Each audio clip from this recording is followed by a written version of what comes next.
Сега, това е коренен жител на селото. Иван Марски. Не. Но. Иване, да кажеш нещо Здравейте. във връзка с това го казваме с нещата, които каза Симотека и прословутата комисия, която каза, че има 1161 обстоятелствени проверки. Ти си запознат тук в селото. Иване, как купувам имотите в селото? Я кажи. Имотите се купуват с пари, с всичко няма... От хора ли ги купувам или прави обстоятелствени? От хора. От продавачи. От продавачи. Да. Аз, ето ти от колко години си в селото? Тук съм роден. Живях 25 години във Варна, върнах се, тук съм от 32 години. Така, от 32 години кажи на хората това, което ме обвиняват. В частна армия, че тормозя хората, свински опашки ги фърлям вечер, че вземам къщи с обстоятелствени проверки. Аз измамник ли съм или съм човек? Моята работа е на центъра. Аз от 25 години съм тук на центъра, тук ми е работното место. Така, аз не съм видял вързани хора с опашки, с свински опашки. Така, другото, не съм чул някой на сила да е каран да се продава имота, защото имотите, когато бяха по 1200 лева, аз съм купувал за 1200 лева къща с 1 декар двор. И ти като дойде, цените се вдигнаха и станаха по 100 хиляди, не по 1200, а по 100 хиляди. От 1200 на 100 хиляди? Да. И Симотека какво иска да направи комисията? Кое е Симотека и каква е тая комисия? Каква е тая комисия? Къде в света има такава комисия да разследват частно лице? Какво намериха до сега? Какво намериха? Какво търсят? Те нямат ли друга работа в този парламент? Няма ли какво да правят? Не виждате ли, че всичко е помия, а тая помия искат да я излият върху тебе? Така, искам нещо да те питам, защото това е пред зрителите.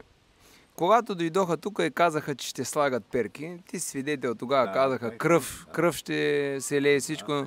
Ти какво каза в началото?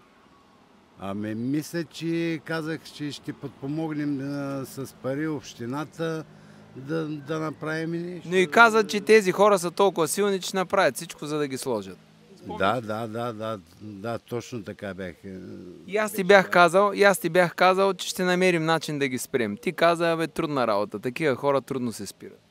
Те трудно се спират, ето как се обърнаха нещата. Ти ги спря или с малко с наша помощ, нали? Всички заедно. Да, но те ме виждат като организатор. И така и оттам тръгват целите нападения срещу теб, защото друго не могат какво да измислят. Значи, понеже това хората не го знаят, откъде тръгват нападенията. Не защото аз тормозя хората, а защото помагам на хората да си запазят родното място, да си запазят място на живот, земеделци, животновъди. Такива хора като теб, вместо да ги изгонят и отново да са по 1200 лева къщи, те искат да живеят на хубаво място, както живеят сега. Тук не трябва да има да дрифтят наркотици, алкохолици и така нататък. Не само в Неофитилски. Изобщо в цяла България трябва да стане така. Добре, сега те питам, колко хора сме задържали с граждански арести, да ги арестуваме, да ги просваме по очи на земята и да чакаме да дойде полицията? Значи аз пак ще се повторя и ще кажа, че аз от 25 години работя тук на центъра. Този магазин, даже Байвес може да го снимаш, това е на Марски магазин, всички го знаят. И той тук е виждал всичко. Аз не съм виждал някой да е вързан с свински опашки. Спомняш ли си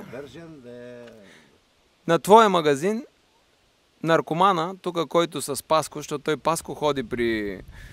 Паско е с затъмнено лице при Симон Милков и при Цанов. Но наркомана, който е приятел с Паско, спомняш ли си как тук приби оня човек с колелото, който работи при Младен? Даже го имаше записан. Спомням си как да не се спомням, човека падна, дойде на магазина да си купува хляб, провизии да си купи И той го удари, събори го от колелото, той е 60 и няколко годишен човек. И го би. И го би, и ретници имаше и какво не. Кой Така. пострада ли е? Жертвата? Не, значи, тези, които уж са жертва, са Жертвата, хората, да. които бият така Именно човека. жертвата, дето са... Аз колко пъти мен си ме видял така да бия хора и да ходя стари хора или каквито и да са, да ги бие така, да ги просвам на... Сега, няма да говорим за боища и за такова. Аз не съм те чул ти да повишиш тон на някой. Когато сме говорили и съм присъствал на много места, сме били заедно. Така че за боища, за такива неща въобще не може да се говори. Чакай, Аз, искам да уточним нещо. Само още нещо да кажа. Понеже кажа, че съм местния феодал. Обикновено феодалите пируват, ядат, за тях са едни правила, а пък за другите хора не са. Какъв съм аз? Как живея аз, децата ми, жена ми? Абе, какъв местен феодал си ти? Ти не си никакъв местен феодал. Ти си един обикновен гражданин, селянин, не знам как да го нарека, защото ти, ако беше местен феодал, щеш да имаш охрана, и в момента нямаше да разговаряме. Аз много пъти съм те спирал на улицата и във вас и къде ли, не само аз. Всички, които са дошли пред тебе за нещо, винаги са били добре дошли. Нали, защо го казвам уточним това нещо, нещо? Да. Да уточним едно нещо. Искам да... Кой е той, дето е бил възрастният човек? Той е в затвора в момента. Но той е заедно с Паско, те са двама приятели, така ли? Да. Паско, кой е Паско? Паско е един от маскираните. Един от маскираните. Да. И задъмнените. Един от жертвата, който... Жертвите са башбокуци, де пребиват хората. Които пребиват хората, които карат с 200, които тук искат пияни, но само нещо да ти кажа за Паско. На Паско падна брат му. Той го познава Иван. 15 000 лева им трябваха или човека умираше. Нямаше кой да го... От едно скели. Но не мой скели. Не, Той работи в Девня, прави скеледжия. И аз им дадох 15 000 лева на секундата да отидат да спасят човека, на този, който отива и казва, че аз съм тормозил хората. Благодарение на мен е жив брат му. И той не ми ги е върнал. Той ми върна само 10. Дали, защо казвам? Това са хората, които отиват и основно казват... Основните свидетели са те. Основните свидетели са тези. Нищо, дай да вървим да покаем да занимаваме шефа.